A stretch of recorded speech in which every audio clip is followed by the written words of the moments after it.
Ano kasi, binastos kayo, ganun? Opo. Ayan. Ito ay 10,000 pesos. Sobrang laki po nun.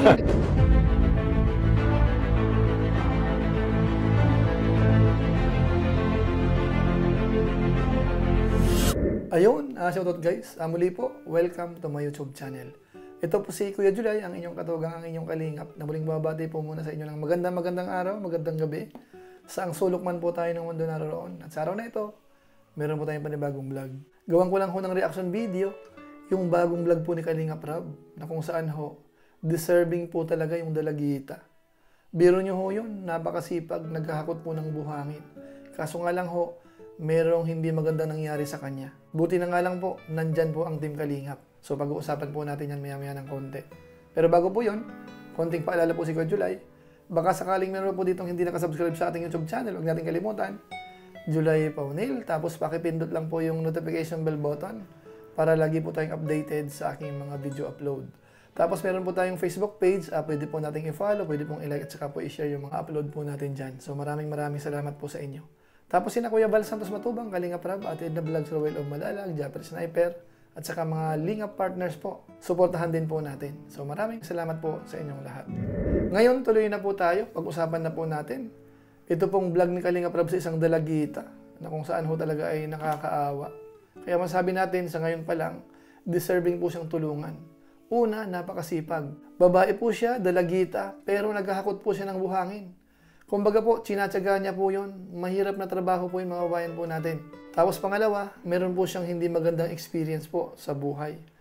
Lalong-lalo na po, ang dahilan ay yung kanyang tatay mismo. So sa pagkakataong ito, kilalanin po natin siya.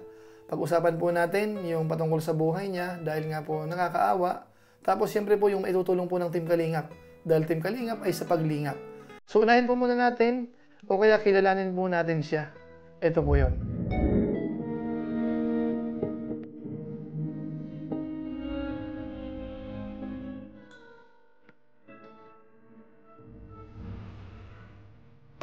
Hala, kailangan tulong. Hala. Grabe. Ay, Kayla. Bro, okay lang, babasa ka? Oh. Ha? Ang ginagawa mo? Nag-aano po ng bye-bye po. Alam mo pala pupunta kami ngayon? Hindi. Kilala mo kami? Opo. Kuya Rab. Kahit nag-ulan, nag-ano ka? Buhangin? Opo. Ay, matagal mo na bang ginagawa yan? Opo, pandagdag na rin po ng budget sa bahay. Grabe. Ito na yung mga naano mo? Opo, yan po. Yan bro, ako na ba mama? Sige na po, naulan man na din po ako. Magkakasakit ka niyan? Sanay man na po. Sanay ka na? Kahit nag-ulan? Opo. Bakit? Diyan ka kumukuha ng panggastos nyo? Opo, pandagdag rin po. Anong grade mo na? Anong college na po? College ka na? Ang galing. po. Kasi college, ilang taong ka na? 18 po. Dito ko nga siya nakita, nag-ano siya ng buhangin. Kasi ang alam ko, ito talaga yung pangunahing ano dito, no? Sideline or racket. Kasi ang daming buhangin dito. Pero di ko akalain na kahit babae is magbubuhangin dito. Kaya ilang anong sinupunan mo dito? Ilang sako ba ang kailangan mo? 24? Tapos 600 lang po. Tapos yung isang sako na pupuno mo yung pagbuhat o hinahati-hati mo lang? Nahati-hati po. Kasi di mo kaya. So sa isang sako, nakailang balik ka? Ano po? Baka itong sakong lang na ito? Dalawa po. Dalawang balik? Opo. Ay, so itong sako na to, kalahati ang nabubuhat mo. Opo. Grabe mga kalingap, no? Yung sakripisyo at pagsisikap nito ni Kayla. Ilan taon ka na, Kayla? 18 po. 18. At kahit nabuulan, ano ka? Pag mainit, Siya pa rin. siya din. Anong mas gusto mo, mainit, maulan? Ano po, maulan. Maulan, kasi hindi ka mangingitim, saka hindi masusunog yung balat. Opo. Sure ka? Payungan mo, Eds. Hindi po, okay lang po. Okay lang? Hindi, payungan mo. Baka magkasakit ka. Kayo po. Bakit? Ano bang trabaho ng magulang mo at ginagawa mo itong ganitong bagay? Ano po, kasambay po. Ha? Kasambay. Kasambay ang Mama mo? Opo. So ayan mga kabayan po natin, yan po si Kayla. Tapos ang isa pa sa kapansin-pansin po, napakasipag niya. Yung ginagawa niya po ay hindi po yan pang trabahong pambabae, kumbaga. Panglalaki po yan, dahil buhangin, mabigat po yan. Nakabilad sa araw, hahakutin mo para makaipon, tapos ibebenta mo. Kung magkano man ang benta ng isang kubiko, napakamura po niyan sigurado.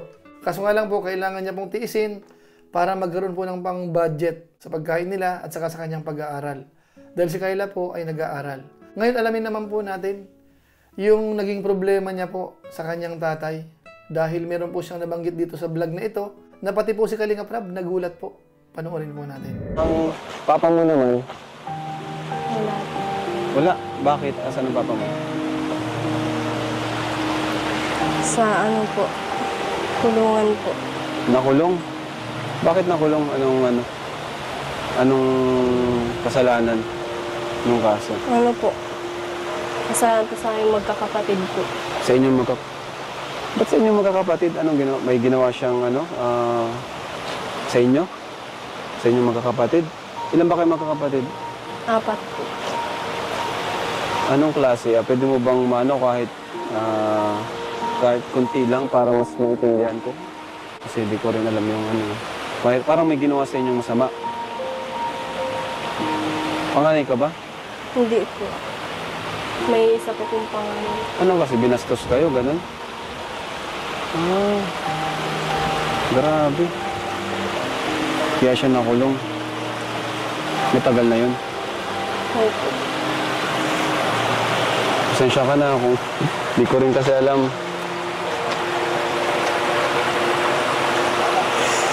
Pasensya ka na dun sa kung na-i-open ko yung about sa tatay mo. Lahat ba kayo? Magkakapatid? Hindi na po. Ikaw lang? Yung ate ko din po. Paano nagawa niyo yun, tatay mo? Tunay mo bang tatay?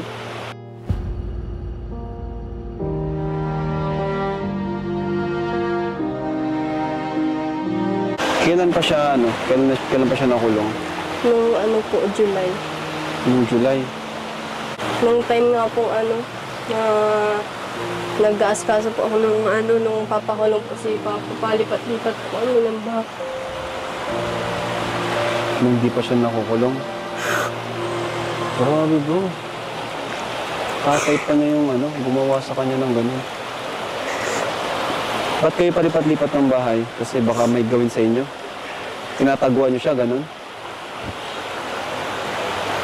Okay lang. Sorry Nakakalungkot po yung kanyang karanasan na kung saan sariling tatay mismo ang nang-agrabyado po sa kanya at saka sa kanyang ate.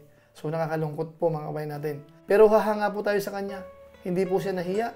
Naihayag po yung nangyari sa kanyang buhay. So yung mga ganito po ay hinahangaan po natin yan. At siyempre po, masasabi natin sa kabuuan, siya po ay nakakaawa. Inapi na po siya ng kanyang tatay, tapos yung katayuan po sa buhay, talagang mahirap. Alam po natin, matindi po ang kanyang tinitiis. Pero siyempre po, hindi tayo nawawala ng pag-asa. Lalo na po, nandyan po ang Team Kalingap.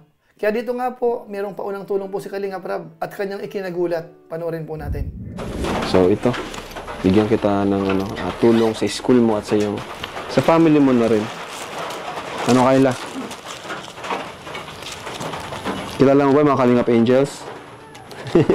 Nanonood pa lang talaga si Kayla, no? So, ito mga Kalingap, bibigay tayo sa kanya mula sa ating YouTube channel. Ito Kayla, para sa tuition mo, sa school. Okay ka lang? Ba't ka naluluha? Ayan. Ito ay 10,000 pesos. Sobrang laki po. Tama lang yan. Deserve mo ito. Sobrang laki. Sige na, tanggapin mo na. Para sa tuition mo, saka sa pangangailangan mo dito sa bahay. Bakit di ka makapaniwala? Nabibigyan kita ng 10,000? Sige na. Nakakatuwa ka kasi ang sipag mo. Bubuhat ka ng buhangin. Okay lang yan. Kulang pa yan sa inyo. Ilang kayo dito? 4. Sige na. Sobrang lang. Okay lang yan. Kasi may tuition ka pa. Thank you po. Grabe si Kayla, no? Halos ayaw tanggapin yung binigay natin. So ayun mga kabayan po natin, talagang halataan natin na hindi siya sanay sa ganung kalaking pera. 10,000 pesos, parang ayaw niya pa pong tanggapin. So yung mga ganyang attitude, talagang lalo tayong mapapahanga. Masasabi talaga natin na deserving tulungan ito. Kaya siguro yung mga sponsors sa malamang, magpapadala po yan ng tulong dito po kay Kayla. At siyempre po, nandyan po ang Team Kalingap. Yun nga po, meron ng paunang tulong po si Kalingap Rab. At malay po natin, matulungan pa rin po si Kayla sa pag-aaral. O kaya malay natin, maging part din po siya ng Kalingap Angels na kung saan nakikita natin, mukhang nga pwede po siya. Yung kanyang edad po ay 18 years old. Yung kanyang tindig, may itsura po siya mga kabayan natin. So antabayanan po natin kung siya po ay mapapabilang sa mga Kalingap Angels po ng Team Kalingap. Kung sakasakali pong mapapasama siya, ay swerte niya po. Kasi isa po yan sa paraan o kaya lalong makilala para magkaroon po ng mga tutulong po sa kanya. Kagaya po ng mga angels po natin na existing na talagang gumanda po ang buhay. So malay po natin, ito na po yung pagkakataon para swertehin naman po si Kayla. So antabayanan po natin yan sa mga susunod pong vlog ni Kalingap Rab. Kaya sa ngayon po, suportahan po natin, panoorin po natin yung mga vlog ni Kalingap Rab. Kasama po yung latest vlog na yan, patungkol po kay Kayla. So maraming salamat po sa inyo. So siguro po yun lang po muna siguro ang ating reaction video po patungkol po dito sa dalagitan na ito, na kung saan po ay nakakaawa, pagbubuhangin o kaya paghakot po ng buhangin ang kanyang ginagawa. At siya po ay naagrabyado rin po ng kanyang tatay. Pero hindi po siya pinanghinaan ng loob. At kitang-kita po natin ngayon, mukhang palaban po siya. Nagsisikap, nag-aaral po siya. So tulungan po natin itong dalagita po na ito. Suportahan po natin ang vlog po ni Kalingap Rab. So maraming salamat po. Siguro po pansamantala, paalam po muna si Kuya July. Pero gaya po ng dati, shoutout lang po muna sa mga sumusunod.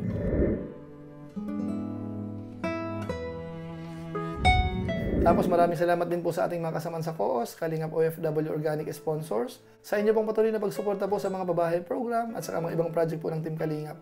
So maraming salamat po sa inyong lahat. At siyempre po sa ating mga masugid na taga-subaybay po sa ating YouTube channel, sa ating Facebook page, maraming salamat po sa inyong lahat. Naway wag kayong magsawa at patuloy nyo pong panoorin, i-like, i-share ang ating mga upload.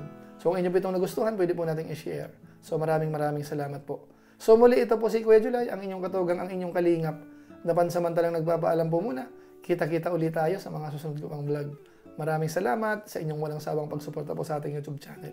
Pagpalain nawa kayo ng Diyos, mabuhay tayong lahat. God bless. Bye-bye!